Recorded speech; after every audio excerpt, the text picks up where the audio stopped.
break down 8 players set to absolutely dominate Week 7 of 2024 fantasy football. These players have extreme upside going into the week, matchups that we absolutely cannot ignore. And at the end of the day, we cannot afford to bench any of these players because they are going to go absolutely nuclear here in Week 7. All right, first player we're going to bring up is Brian Robinson Jr. of the Washington Commanders. Now, I know he's dealing with that knee injury, and I know he missed Week 6. He had a little bit lower volume in Week 5, but so far on the week, he has been practicing in limited fashion.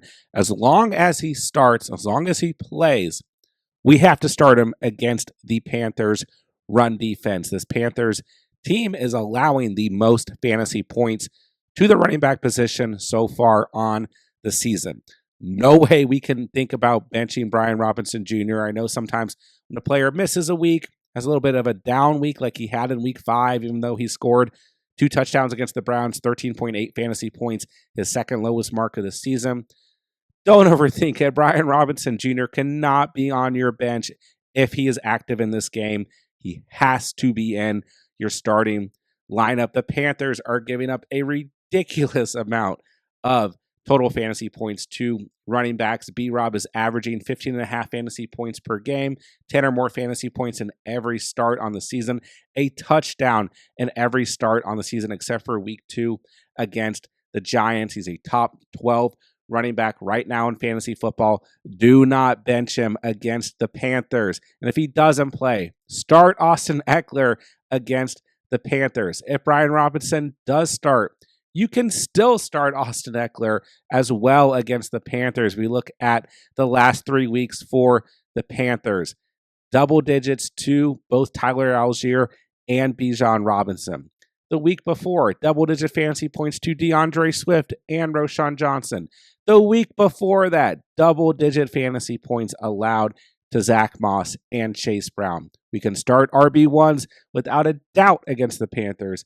We can essentially start RB2s as well without a doubt against the Panthers. Make sure Brian Robinson Jr. is in your starting lineups here in Week 7. The next player I want to talk about is J.K. Dobbins of the LA Chargers, a player I was really encouraging you guys to go out and buy low on between Weeks 3 and leading up to Week 6. Kind of 2 tough defenses, to say the least, in Weeks 3 and 4 against Pittsburgh and Kansas City. We saw that reflect in his total fantasy points, 9.2 in Week 4, 8.4 in Week 3, then the bye week in Week 5. But he showed up big against a top 12 unit against the running back position, at least going into Week 6 in terms of the Denver Broncos, with 18.2 fantasy points, 25 rushing attempts for 96 yards on the ground, a touchdown and added 2 receptions for 6 receiving yards. On the road against Denver, very, very good performance for Dobbins, and this has been my argument through the past couple weeks for Dobbins. This is his backfield. This is a run-first offense. They are going to feed J.K. Dobbins until the wheels fall off, and let's hope to the fantasy gods that his wheels don't fall off this season. And even better, the Gus bus has hit the IR. Now we're seeing a little sprinkle of rookie Kamani Vidal, but nothing crazy. I mean, he only had 4 touches on the ground, then 2 receptions. One of them he just, turned into a nice touchdown. But this is Dobbins' backfield at the end of the day, and this is a fantastic matchup against the Arizona Cardinals, giving up the 25th most fantasy points to the running back position. 15.8 fantasy points per game for Dobbins on the season. This is one of those players, though, that you probably drafted late, maybe got him off the waiver wire, and at times, you might have a lot of other players in front of him that you feel good about as well. But for me, here in Week 7, and really moving forward for a majority of matchups, I'm just not benching J.K. Dobbins. He's the heartbeat of this offense. Look at the passing attack with Herbert. I mean, they want to run the football first in this Jim Harbaugh-led offense. So Dobbins, you own him coming off of a very good game against the Broncos.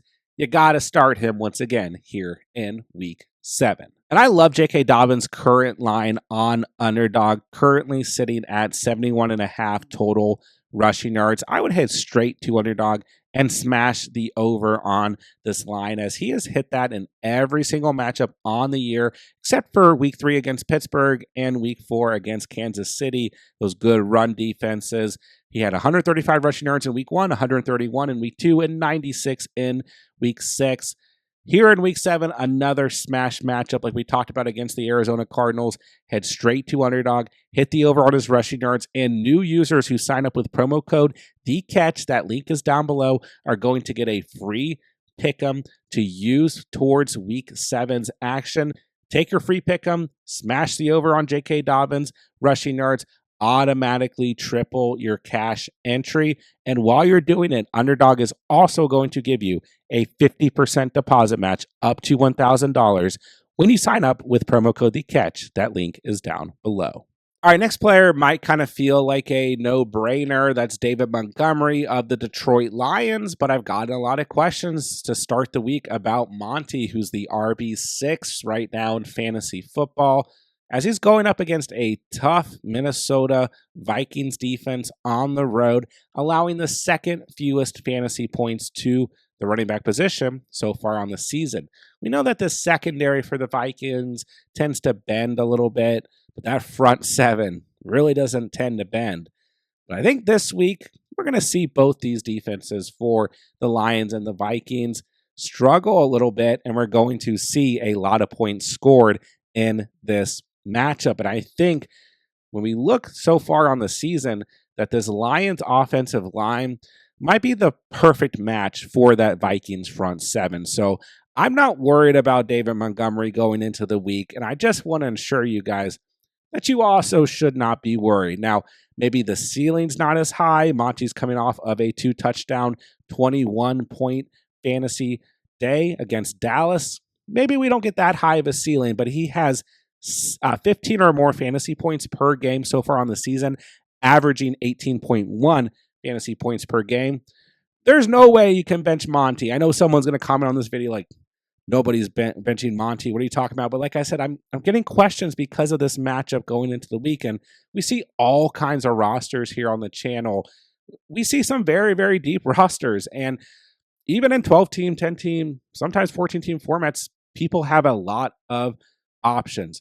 But if you own David Montgomery, do not overthink it. Monty is literally in that tier of players of like Derrick Henry and Bijan Robinson and Breece Hall that we just don't bench. Don't look at the matchup. David Montgomery is a must-start player every week in fantasy football, and here in week 7. Moving along to a couple wide receivers, let's stick with the same matchup, and let's talk about Jameson Williams of the Detroit Lions, who has made a couple of the videos so far on the season for this series. And he made last week's video. Really liked him against Dallas. Liked the game script for JMO. Was I expecting a full onslaught by the Lions offense? Not necessarily. Nonetheless, Jameson Williams, 4 targets, 3 receptions, 76 receiving yards, 8 touchdown, and 17.7 total fantasy points. So that puts JMO with 14.4 or more fantasy points in every game except for the week 3 dud against the Cardinals. The Vikings, we just talked about them. Great front seven, good at getting sacks, great against the run. They do force some turnovers through the air, but ultimately their secondary is the weakest part of this defense, and the secondary is giving up a lot of fantasy points to the wide receiver position. As a matter of fact, the 30th most fantasy points to the wide receiver position so far on the season. So Jameson Williams leads this team in total receiving yards, has had a fantastic year so far. He is just fitting in perfectly as the wide receiver 2 on this offense. So yeah, if you own Amon-Ra St. Brown, like we don't need to talk about it, but if you own Jameson Williams, you probably drafted him a little bit later. He might have other options in the flex that you like. JMO is a top 15 wide receiver in fantasy football. This offense is on fire. This is a huge divisional game. The first divisional game for the Lions on the season. They're on the road. This is going to be a great game, and Jameson Williams is going to be a huge part of it. He's been fantastic. It's a great matchup. No reason whatsoever to bench Jameson Williams here in week 7. All right, next player I want to break down is T. Higgins of the Cincinnati Bengals. It's a great matchup this week. Cleveland Browns, a team that does not scare me whatsoever. The Bengals are on the road here, excuse me.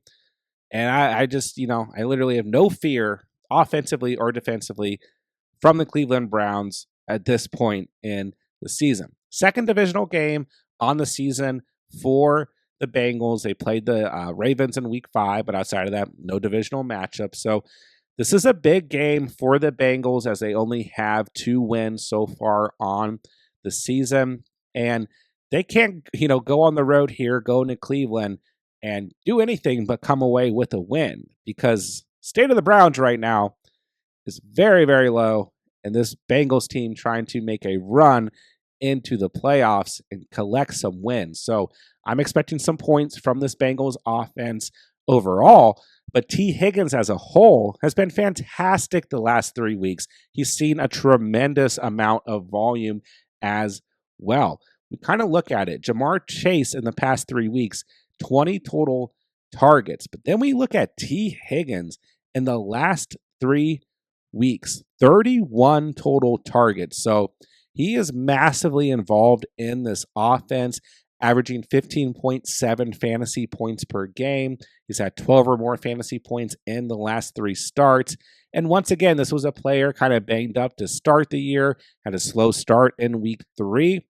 And you may have gotten used to starting other players or having other potential flex options, but T. Higgins is in that area of you just start him with confidence every single week, or he's just a true wide receiver 2 on your fantasy roster. Great matchup against the Browns this week. Don't overthink it. If you own T. Higgins, he's a part of an offense that is on a team with a not so great defense that puts them in the position where they need to throw the football. We'll see what happens against the Browns this week, but ultimately T. Higgins a smash play here in week 7. Next up, we have Diontae Johnson of the Carolina Panthers, who will be on the road to face the Washington Commanders. Now, he is dealing with an ankle injury, has missed a practice this week, so we will monitor that as the week goes on. But sometimes with these veteran wide receivers or running backs, we get some of this, so we'll see what happens. But Diontae Johnson has ultimately been very good over the last 4 weeks in fantasy football. He's the wide receiver 21 right now in fantasy, averaging 13.6 fantasy points per game, coming off of a good performance against the Atlanta Falcons in week 6, 19.8 fantasy points, 10 targets, 6 receptions, 78 receiving yards, and a touchdown. And this is a great matchup against the Washington Commanders, whose secondary is allowing the 29th most fantasy points to the wide receiver position so far on the season. So you might have some concerns, even with, Andy Dalton coming off an okay week and, Xavier Legette catching a touchdown, Chuba Hubbard still looking good, and Diontae Johnson coming off of the performance that we just went over. You might still look at your roster and think, I don't know, maybe I have some options that don't involve the Panthers offense and maybe you feel great or a little bit better about. I understand that, but Diontae Johnson, even with the dud in week 5, we're going to get some volatility expected out of most wide receivers that we're flexing anyways. So don't overthink it here. It's a fantastic matchup. Diontae Johnson, a very solid flex option this week, who has a lot of upside because he's facing this Washington Commanders secondary in week 7. Let's stick with that same matchup. Terry McLaurin of the Washington Commanders made last week's videos one of my favorite wide receivers going into week 6, and he finished with his best fantasy performance of the year on the road against Baltimore, 23.3 fantasy points, 7 targets, 6 receptions, 53 receiving yards, 2 touchdowns, an incredible catch on one of those touchdowns. The chemistry between Jaden Daniels and Scary Terry looks fantastic. He's the wide receiver 14 so far on the season, averaging 14.5 fantasy points per game. And he gets a good matchup this week against the Carolina Panthers, allowing the 22nd most fantasy points to the wide receiver position so far on the season. So once again, Terry McLaurin, maybe a player you drafted a little bit later, maybe you have other options. At this point, for me, I'm just starting Terry McLaurin as long as he's healthy every single week, regardless of the matchup. And it's like the opposing defenses know. Who else are we really throwing to on this team outside of maybe some dump offs to Austin Eckler and a little bit of Zach Ertz. Like, Terry McLaurin is the guy at the wide receiver position on this team. There's really nobody else who's stepped up on a consistent basis. And defenses are still not slowing down Terry McLaurin, albeit, the past couple of weeks haven't been the best defenses out there, and the Bengals, Cardinals, Browns, and Ravens. But overall, Terry McLaurin is just a strong start on a week-in, week-out basis. This Washington Commanders offense is humming. Jaden Daniels looks great. If you own Scary Terry, absolutely do not bench him in Week 7. Going into Week 6, I told you guys, bench Mike Evans against the New Orleans Saints and Marshawn Lattimore if you watch Sunday morning's video, and that did trigger some of you guys, but ultimately, I just really tried to encourage you guys when you break it down over the past couple years. Mike Evans just does not play well against the Saints and or Marshawn Lattimore. But this is a new week. This is the Baltimore Ravens giving up the most fantasy points to the wide receiver position on the season. A great run defense. They have faced some really, really good quarterbacks to start the year, I will say that. But I don't think it's going to get any better here in Week 7 for the Ravens secondary, as they will face this Buccaneers offense that can just score in a lot of ways, but also throw the football all over the place, with Baker Mayfield at quarterback having an MVP-type start to the season. And Mike Evans is still the wide receiver 10 so far on the season. He's going to bounce back in big fashion against the Ravens, especially coming off of the performance he had in Week 6. I know he got a little bit banged up in Week 6, but he still returned to the game. He's going to bounce back in a big way here against the Ravens. He's averaging 14.3 fantasy points per game. Don't look at last week's matchup and look at your lineup and say, maybe I should change. No, you start Mike Evans almost all the time. Maybe not against Marshawn Lattimore. Maybe not against Pat Surtain. But I think for the majority of the rest of the season, we're going to be able to start. Actually, I would say for the rest of the season, because this Bucs and Saints play in Week 18. So we should be good for the rest of the fantasy season. And this matchup is just a match made in heaven for Mike Evans owners here in Week 7. Don't overthink it.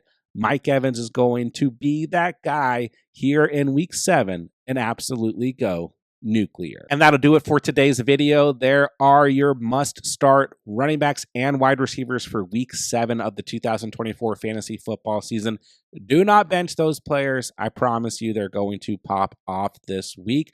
Don't forget, guys, I'm answering all fantasy football questions in the comment section down below. Anything that you guys need whatsoever moving into Week 7 of the season, drop me a comment. I'll answer every single comment on this video before Thursday Night Football and before Sunday's slate of games. And don't forget, guys, we have everything you could possibly need here on the channel for Week 7 of the season. Start sits at every single position, must start defenses, kicker rankings. We're going to have plenty more content as the week goes on. So make sure you guys are subscribed so that you don't miss out on any of the content. And with that, I'll say thank you guys so much for watching and or listening. And remember, you saw it here on The Catch.